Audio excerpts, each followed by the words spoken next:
All right, so we're going to go ahead and keep this ball rolling. Here we got Joe here with the SSH is the next back door. Hi everybody, my name is Joe Skehan. I'm on the product team at Venafi. I'm going to talk about SSH today. Is it kind of noisy out there? Somebody want to close those doors maybe? So I'm going to talk about SSH, and I'm going to specifically talk about potential areas of concern around SSH when using it in your environment. Just to kind of get us all on the same page, what is SSH? What exactly is it? Well, I got an analogy to start with. SSH is to Telnet, as SSL is to HTTP, and the analogy has its limits, so just kind of work with me here a little bit.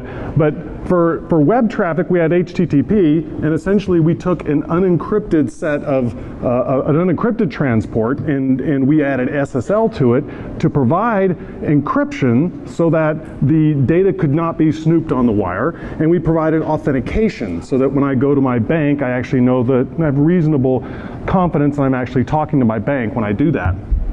Well, historically, Telnet has been used for remote access to most every non-Windows system there is, except mainframe, non-Windows, non-mainframe. Traditionally, Telnet was used to do that.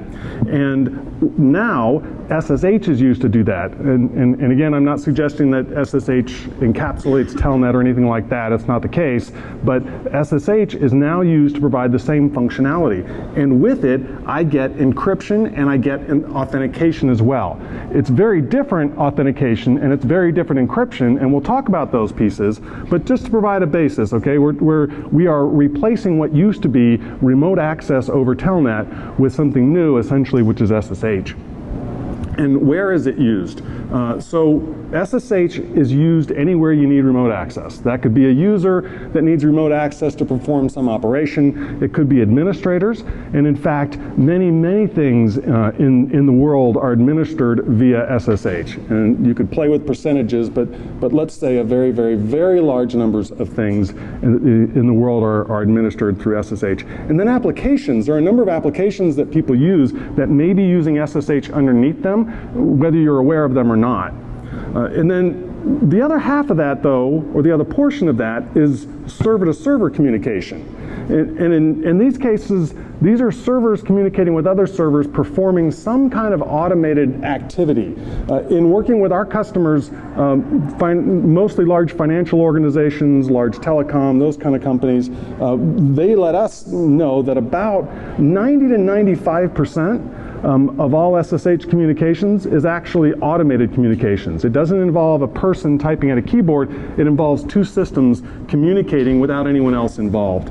And as I mentioned, this is kind of what's used everywhere, right? As a rule of thumb, if it's not Windows and it's not a mainframe, it's pretty much uses SSH for remote access. That's pretty much the case these days, and you can say that. Now, when it comes to SSH and its challenges, we're actually in pretty good shape right now, right? SSH2 protocol really can be considered pretty sound.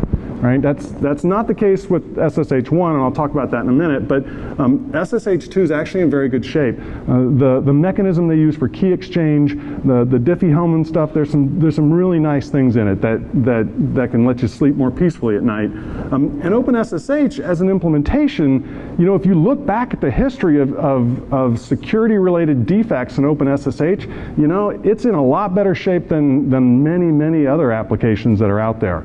So in terms of the protocol itself and the common implementations, generally they're considered quite secure, but there are seemingly enormous risks in the configuration of SSH and in its access management. And I'm going to talk about four areas. I'm going to talk about protocol support, I'm going to talk about key sizes, I'll talk about implementations and how people typically use SSH and how they acquire it and how they manage it over its life cycle, and then finally I'll talk about trust and authorization. I'm going to provide some statistics throughout the presentation here, and I'll provide two sets of statistics. The first set of statistics comes from a Fortune 1000 survey. Effectively, we went to fortune.com and got the list of, the Fortune 1000, and then we went and saw what IP address ranges those companies had owned, and basically looked on port 22 and saw what there was to see, and brought back the data. There was about 400 hits on those 10,000 addresses that we scanned, and I'm going to talk about that as one set of data. Now, I have other sets of data. We've collected hundreds and hundreds and hundreds and hundreds of thousands of SSH keys, and I'll contrast the Fortune 1000 data with the more broad general data that we have found. But let me go ahead and just jump right in. I probably have about 18 minutes left. First of all, protocol support. This is, when I talked about SSH being sound, right? SSH is, pretty good, darn good shape. Well, that's not kind of the case originally, right? Back in 95, I believe it was, when SSH first came out, it was a very different protocol than what we know of today as SSH2. I mentioned, for example, the Diffie-Hellman idea of getting a shared key so that you can encrypt something, right? That's a really neat process because me and another party can agree in clear text between, over the wire on a key, and no third party can figure out what that key is based on what they see on the wire. Well, SSH1 wasn't like that. SSH1 was much more like SSL in the fact that somebody comes up with a key and securely gets that shared between two people, which is a very different situation. SSH1 additionally has known vulnerabilities for command injection. That's kind of tough if you think about the idea of remoting into something, right? And you're typing in commands. If someone could inject commands into that, that would be a bad thing. So you probably don't want SSH1 protocol running in your environment. And in the Fortune 1000, what we found was about 1 in 4 systems that we hit support SSH1. Now, I'm sure that most of you are sitting in the aisle counting the number of people there, and you're saying to yourself, well, I'm 3, and I'm one of the 3 that doesn't have SSH1 in my environment, so I don't need to worry about that. And in fact, as you're going to see as I dig through the data a little more here, it's not that way. What it is that pretty much every one of you that have SSH, about a quarter of your systems have SSH1 enabled. It's not that some of you have it and some of you don't. It's pretty much everybody has SSH1 enabled. You probably don't know it, and you really do wish you didn't. The next piece I want to talk about is key sizes and key types. And let me first of all start off by saying that there's nothing inherently wrong or horrible about having a small key size for your server key, right? Because that server key in SSH2 is primarily used for trust, right? It's not like I'm encrypting the conversation with that server key, and so if I have a small key, I risk a brute force attack. That's not really the case. Instead, what we found was the default key length for OpenSSH was changed to 2048 about 6 years ago. They were actually ahead of the curve a bit. NIST didn't recommend that until a couple years ago. What we found was about 2/3 of the keys were 1024-bit keys. And that was an interesting thing. And what as you start digging through the data, what it looks like, right, when you correlate key size, version numbers, and identifier strings, what you notice is that everybody installs with the defaults.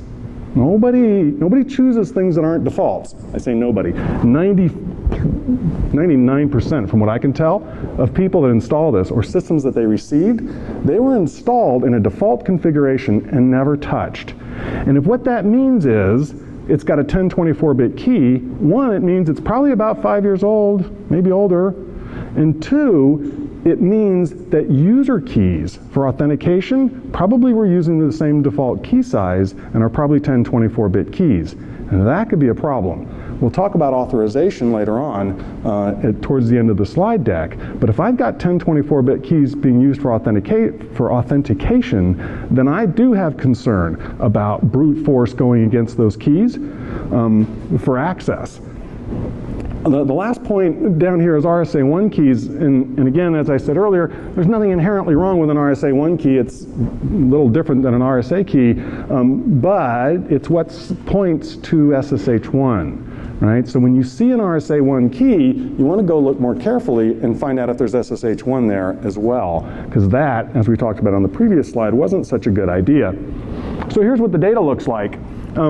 First of all, really bad stuff, okay? About 12% is either an RSA1 key or a key smaller than 1024. And we even see 512-bit keys. You see keys that small. I got a collection of a couple hundred 512-bit keys that are constantly surprising to me. Then you have this idea of not good, right? Which is, this is stuff that's A, probably about 5 years old, maybe a little older, assuming they took all the defaults, and B, doesn't meet the sizes that you'd want. These numbers look a little different in just a broad internet survey, right? So this is the Fortune 1000 data. This is actually kind of a worst case situation. It looks right now, based on the broader surveys, that the really bad stuff is only about 8%, and the really good stuff is up to about almost 30%. And again, that points back to, in the Fortune 1000, these systems are just older, right? They were installed with the defaults, and they're just older. So this was really interesting. There's a variety of data you get back when you hit an SSH server. You get this major and minor version number, which really have nothing at all to do with versions, but have to do with backwards compatibility and figuring out what protocols the server supports. And then you have these strings that also actually have a version number, right, and a vendor. And some vendors take the version out and they just say the vendor name. There's no version at all. But real clearly, folks install this stuff or they get it and they never touch it.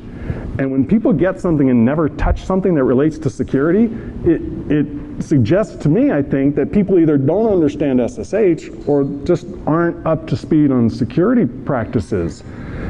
Because I have a key that's been duplicated 8,635 times. A private key, right?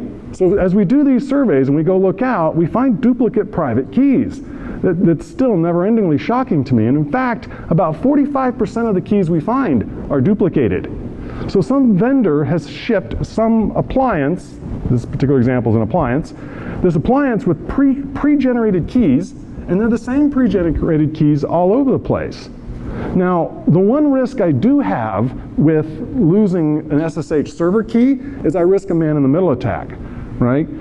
And if I've got the same key, so okay, you think about that, a man-in-the-middle attack, that's not real easy to do, right? If I've got a server and I want to try to get into the stream and pretend to be that server, I've got to have a lot of access before I'm going to be successful at that.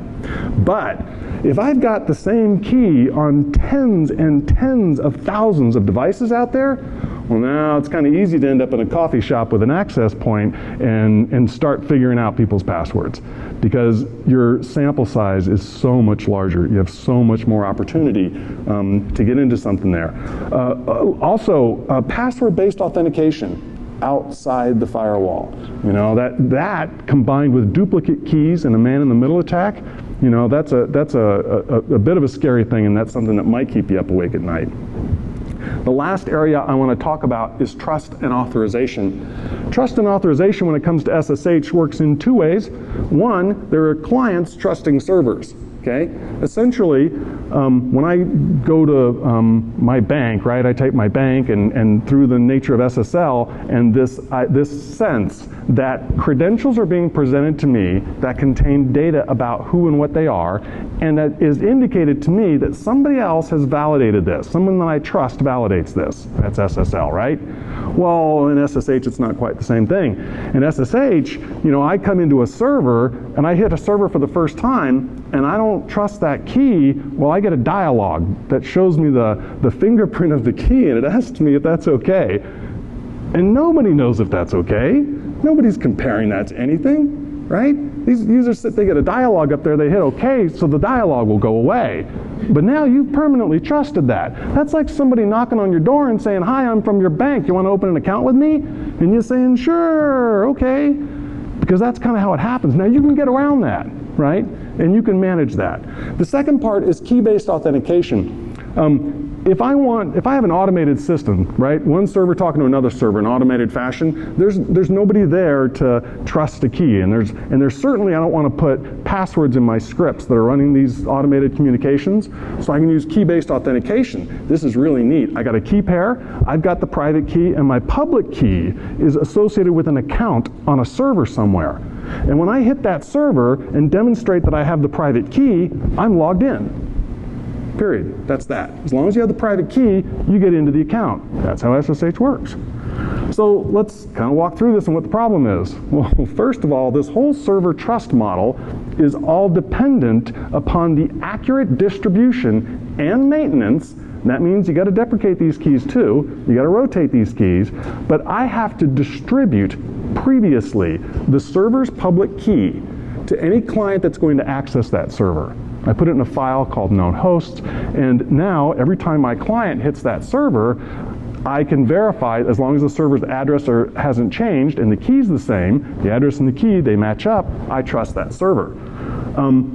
Generally, these things are managed very, very poorly, and the poorest part of the management is that trust is typically never revoked.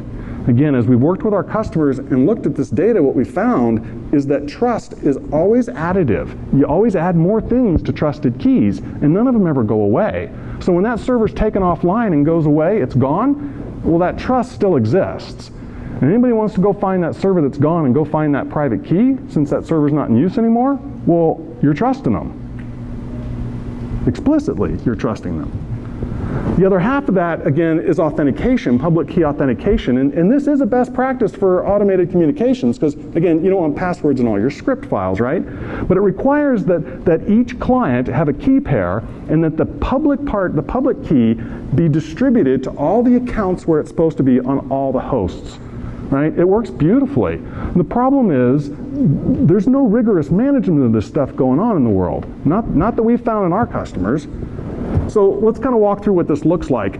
If I'm a System 2's accessing System 1, System 1's a server, so System 2 has System 1's public key, it's a known host, so System 2 can talk to System 1 and it trusts that System 1 is that System 1. And for System 2 to log into System 1, that System 2's public key is put in a file called authorized keys. This is an example for OpenSSH, right? So you go into the users directory, you go to the .ssh directory, there's a file there called authorized keys. You open up that file, and you'll find one or more keys in there. Those are public keys, and whoever has the corresponding private key can get into that account, okay? And that's a simple example, but take a look at System 3 here. This is a much more typical example where a server is also a client, right? So it's got a pair of server keys. It's got a whole series of authorized keys. Any number of accounts on that server may have authorized keys. And then it's got known host keys for all the ones that it talks to as well. So now this starts to get a little rough because how many authorized keys are out there, right? There's typically multiple keys per account. That's very, very common. And if there's not multiple keys per account, then people are sharing keys on flash drives, which could be even worse of a problem, right? What about orphaned authorizations? How do you know that all the keys that are authorized keys are actually still in use? How do you know how old they are? How do you know if the persons that have had access to them have left the organization or moved on to a different job, right? IT staff rotates about 20% per year. That means in 5 years, you can kind of assume that everybody's rotated, and you ought to have rotated all your keys. Now, you remember how I told you that 2/3 of all the keys we found are about 5 years old or older. So there's a whole lot of keys here that aren't getting rotated. Yeah. Good thing is this is manageable. You can actually do something about this. You can audit these keys, the known host keys and the authorized keys. This is auditable. You can do this, right? You start by you go to a host, right? You go to some host that runs SSH and you look in the file system under a user's directory in the .ssh directory for a file called authorized keys, and you open that file up. And you look for something that looks kind of like that. And if you see that, write it down. And I would suggest you write it down in a spreadsheet, right? So you're going to go to your first host and you're going to open it up and you're going to go to your first account, then you're going to find your first key and you're going to put it where it says key 1. You wouldn't actually write key 1, you'd actually paste the key there, right? And actually you'd paste all the keys you found for that account right there at the same place. And you'd make an indication of that. Then you'd go to the next user account and you'd look for the authorized keys file, you'd open up, you'd look at the key there, you'd compare it to the keys you've already had, you'd hold them next to each other, you'd compare them, and if they matched, you'd put another X there, right, for the next user, and if they didn't match, you'd add a 4th key. And once you did this on all of your hosts and all of your user accounts, you'd have a really big spreadsheet with lots and lots and lots of keys. One of the customers we're working with, they have 4,000 hosts. Each host averaged between 30 and 60 users. So yeah, it's a really big spreadsheet, right? And while you're doing this, you're going to learn some other stuff. You're going to notice, first of all, that some of these keys are used an awful lot. And you're going to notice that some of these users have a whole lot of keys that are authorized to get access to them. You know, you're going to find root accounts that have 20 keys in them. And you're going to wonder where those private keys are. And you're going to start to come across these keys. You notice I've got step 3,627 because this math gets real ugly real fast. And it's not real practical. I get that, you know, there's a little something to here. But this is how you'd have to do it, quite frankly. The next piece you do is you would look for the private keys. And you'd figure out what users had access to the private keys that allow them access to what accounts on what hosts. And now that you've done that, you've essentially completed the data mining portion of your audit. Because now what you're going to do is you're going to find problems. You're going to find things that probably shouldn't be so. You'll find duplicate private keys. I generally think private keys shouldn't be duplicated, especially private keys used for authorization, right? You'll find public keys that are trusted where you have no evidence of an existing private key. You just flat have no idea where the private key is or if it's used or what. And you'll find server keys that are trusted where there's no server that you know of, right? So these are problems that you'll want to go chase down and do something about. For your authorized keys, it's a pretty straightforward process. You go to each host, you go to each account, you find all the public keys that are trusted, and you figure out who has them, which ones are unaccounted for, and you get rid of all the ones you possibly can. Be careful in your data mining to make sure you don't break something, because it's kind of the nature of that. If you get rid of a public key that's trusted, that was needed, something's going to stop working. And remember I mentioned for our customers about 95% of this traffic is all automated stuff, so there's not a user there to do something about it. Instead, something just kind of stops working. So you want to be real careful as you're doing your data mining operations. On the trusted host keys, you kind of do the same thing, but here you're looking at client machines, right? So you go to each user account, and then each trusted host key, and then evaluate the key. You know, is it an active key? Is it a key that's being used? Is it a key that should be trusted? And of course, again, the remediation is to remove those trusted keys where that trust is inappropriate. So I'm shooting for 20 minutes here. I think I did fairly well. You know, SSH, especially SSH2 and implementations like OpenSSH are really considered pretty secure, you know, pretty confident. You know, something could be announced tomorrow. They could find some vulnerability, but to the extent that we know, they're actually in pretty good shape. But the risks are in how they're configured, the fact that they're typically not rigorously managed at all, and access management is, for most organizations have absolutely no idea. And when you start digging into these authorized keys, what you're ultimately figuring out, it's the equivalent of knowing who knows the password, right? Because now you got a key that you can tie it all together with. Just a couple of minutes, if I can, I take one or two questions. I'll be at the back of the room if somebody wants to grab me. But if that's okay, can we take right there? Somewhere before step 36,000, I would expect to conclude that I wished I had a better tool than a spreadsheet for solving this problem. What are the opportunities for automating? Yeah, there's a variety of alternatives. One of the alternatives is there are implementations that include management of this built in, right? So you look at, you know, like the folks at TechT and what they've done, right? If you're willing to go ahead and do that kind of a swap, I'm not sure how you're going to get that on a Cisco router, but for some portion of your environment, you might be able to do that. It's for many customers, it's been a difficult challenge to try to do at that level. And there are other companies now coming into the market that are doing this kind of data mining and representation. It so happens that we're one of them. Yeah, so there are automated tools, and yeah, the idea of using a spreadsheet is kind of silly, but really that's the work that's being done. Yeah? I actually happen to be the security architect for what was formerly SSH Communications, now TechTia. And we've actually worked on all these problems, and we actually do have key management in all of our systems, SSH key manager, and we've had it out there since I think around 2004, 2005. Yeah, and one of the best ones about what you guys have done is the certificate-based authentication, which really gets rid of a lot of these concerns. List, we've had it all automated for the better part of a decade. Yeah. Did you do much look to see how that compares to the other implementations out there? Because Yeah, we had, so the question specifically was, well, how about Tectia SSH and how does that work? And we've had, SSH. yeah, absolutely. Yeah, we have a number of our customers that we're working with the SSH product with that do use Tectia, so we're actually working in conjunction with that product, your product as well, to fill customers' broad needs, because obviously you can't put the stuff everywhere, right? There are some cases where you don't have 100% penetration. We have yet to find an OS we don't support, including even iOS, mainframes, Windows. So. Awesome, great. So there are multiple alternatives that are available. Yeah. Awesome. There's alternatives to the original. Great. Thanks for being here. I appreciate it. Another one, yeah. With technologies coming into play similar to the controlled man-in-the-middle attacks on SSL, we don't see what's going inside that SSL. There's technologies out now to go and do man-in-the-middle on SSH, so I know that I want to only allow SFTP, I don't want to allow tunnels and those sorts of things. When you do sort of those sorts of things, obviously the key's now coming from that man-in-the-middle device. Are there any solutions out there that allow you to account for the key to deal with those sorts of scenarios without shutting everything down?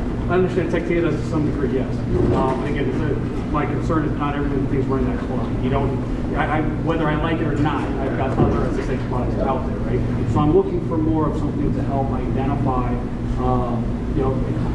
technologies like that get turned on centrally within an organization. Yet as soon as you throw the switch, you've not broken everything that's not ready for it, right? Right. So how do you deal with that?